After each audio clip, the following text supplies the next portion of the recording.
চলে গেছে।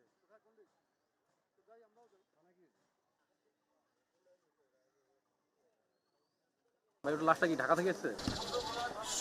সৈয়দপুর শহরের প্রাণের জলাশয়। এই জলাশয়টি রেলওয়ের মালিকানাধীন ভূমি হওয়া সত্ত্বেও কিছু অবৈধ দখলদার সেখানে জলাশয় ভরাট করে বিভিন্ন ঘরবাড়ি করে বসবাস করছিল।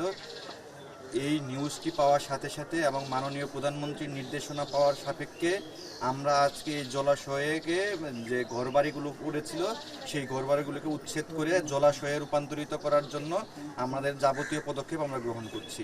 এবং রেলওয়ের যে অবৈধভাবে যারা ভূমি দখল করে আছে সেই সকল অবৈধ দখলদারদের বিরুদ্ধে আমাদের এই অভিযান অব্যাহত থাকবে। আচ্ছা, যদি কোথাও আমাদের অন্য কোথাও যদি এরকম জলাশয় আমরা ভরাট পাই সেখানেও আমাদের এই অভিযান অব্যাহত থাকবে। সেই ব্যাপারেও আমাদের পরিকল্পনা আছে, যে সমস্ত জলাধার এবং জলাশয় রয়েছে সেগুলো আমরা উচ্ছেদ করব পর্যায়ক্রমে। আমরা রেলওয়ে থেকে আমাদের বিভিন্নভাবে কৃষি বাণিজ্যিক বিভিন্নভাবে আমরা লিজ বা ইজারা দিয়ে থাকি, তবে কোথাও কোনোভাবেই দোতলা করার কোনো সুযোগ নেই। সেটি টিনশেড বিল্ডিং আমাদের ইজারা নিয়ে সেটি ব্যবসায়ীরা ব্যবসা করতে পারে, তবে কোথাও যদি দুতলা তিনতলা বিল্ডিং থাকে সেই ক্ষেত্রে আমরা অতি দ্রুত আইনানুগ ব্যবস্থা গ্রহণ করব।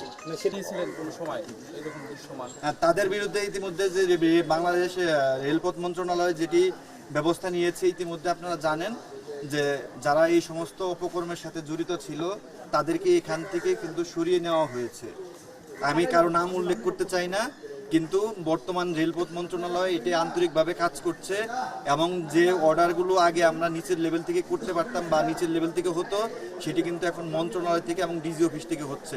শুধুমাত্র এই কারণে আমাদের পাকশি বিভাগের আন্ডারে প্রায় সবাই নতুন মুখ, কারণ পুরাতন মুখরা বিভিন্নভাবে অপকর্মে জড়িয়ে পড়েছিল। যে তথ্যটি বললেন সেই রকম সুনির্দিষ্ট অভিযোগ পাওয়ার প্রেক্ষিতে তাদেরকে কিন্তু আইনানুগ ব্যবস্থা গ্রহণ করা হয়েছে এবং এখান থেকে তাদেরকে সরিয়ে দেওয়া হয়েছে এবং অনেকের বিরুদ্ধে বিভাগীয় মামলাও চলমান।